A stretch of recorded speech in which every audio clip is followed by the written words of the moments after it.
You're about to see the video of Donald Trump achieving the art of no deals once again today in his... The old relationship we had with the United States, based on deepening integration of our economies and tight security and military cooperations, is over. The intricate and deeply integrated North American automotive industry, a model of cross-border cooperation for over 3 decades, has been thrust into an era of unprecedented volatility and uncertainty. Welcome viewers to my channel. Please subscribe, like my video, and turn on notifications so you don't miss our next update. This upheaval was dramatically underscored by a landmark trade event in June, when Canada, for the first time in 30 years, imported more vehicles from Mexico than from the United States. This is not a random fluctuation in trade data, but a powerful and undeniable signal that the very foundation of the North American auto sector is undergoing a profound and potentially permanent restructuring. This radical change is a direct consequence of the Trump administration's protectionist trade policies, particularly the imposition of sweeping tariffs, which have compelled automakers, policymakers, and consumers to navigate a new and unpredictable commercial landscape. The reverberations of these policies are forcing a costly and complex reevaluation of long-standing business models, with significant implications for employment, investment, and consumer prices across the continent. The new trade paradigm, a breakdown of the numbers. The statistical data for June from Statistics Canada paints a vivid picture of this new reality. Canadian importers brought in passenger vehicles from Mexico valued at an astonishing 1.08 billion Canadian dollars, $784 million. This figure decisively surpassed the 950 million Canadian dollars of vehicles imported from the U.S., a monumental reversal of a trade dynamic that had been in place since the early 1990s. The central catalyst for this disruption is the Trump administration's 25% tariff on foreign vehicles. This policy has effectively shattered the seamless, tariff-free flow of goods that characterized the North American Free Trade Agreement, NAFTA, era. Although the newer U.S.-Mexico-Canada Agreement, USMCA, introduced a small concession, applying duties only to the value of non-U.S. content in a vehicle. This has proven insufficient to repair the strained trade relationship between the U.S. and Canada. In a reciprocal move, Canada has levied its own tariffs on U.S.-assembled vehicles, but with a strategic twist. It offers tariff relief to automakers that commit to maintaining or increasing their manufacturing and investment within Canada, a clear signal of its intent to safeguard its domestic auto sector. This seismic shift in Canada's import behavior is a critical early warning sign of how deeply the American auto industry could be impacted by its own government's trade policies. Canada is, by a wide margin, the largest and most valuable export market for U.S.-made cars and light trucks.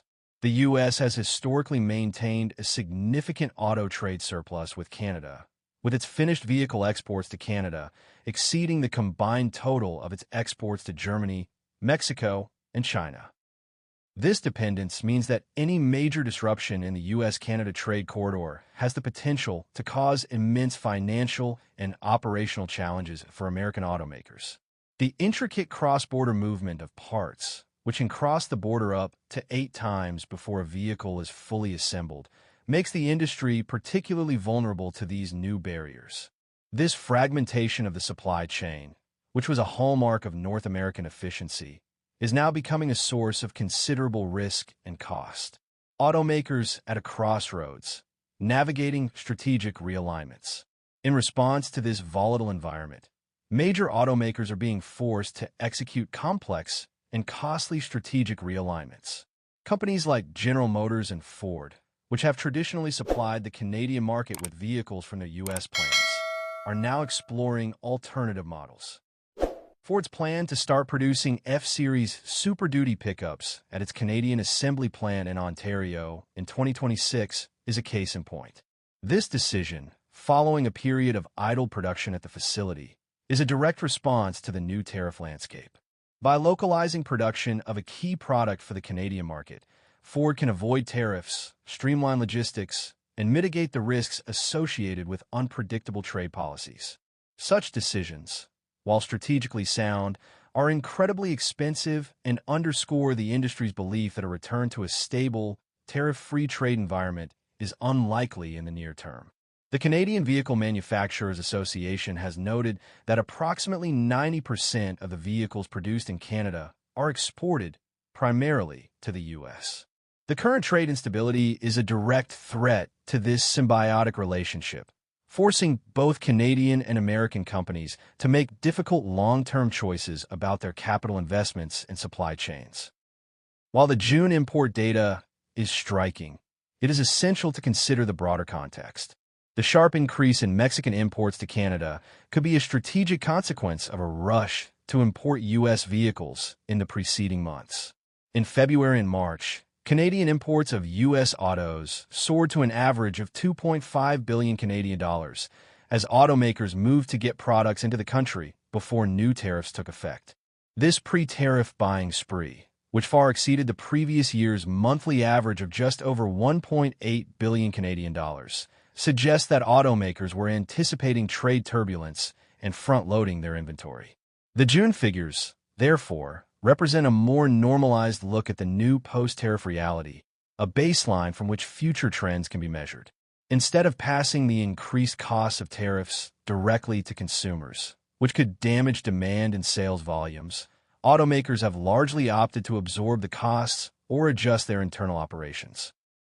This includes a multifaceted approach of reevaluating supply chains, bringing some production back to the U.S. to create made-in-America cars for the domestic market, and exploring sourcing alternatives. This shift, however, is not without its own costs. The International Trade Commission, ITC, has noted that while the new rules of origin and labor value content requirements under USMCA are intended to boost U.S. production, they are also likely to increase overall production costs and, over time, could lead to higher vehicle prices for consumers. The industry is now operating in a new landscape defined by profound and persistent uncertainty. Despite the U.S. having struck trade deals with the European Union, Japan, and South Korea, the specifics of automotive trade within these agreements are still being negotiated. This lack of clarity is a major concern for industry analysts. Aaron Keating of Cox Automotive Incorporated has warned that U.S. policymakers must recognize that the country's attractiveness as a hub for auto manufacturing is not an isolated attribute. It is inextricably linked to its position within a vast, highly integrated North American supply chain that includes Mexico and Canada.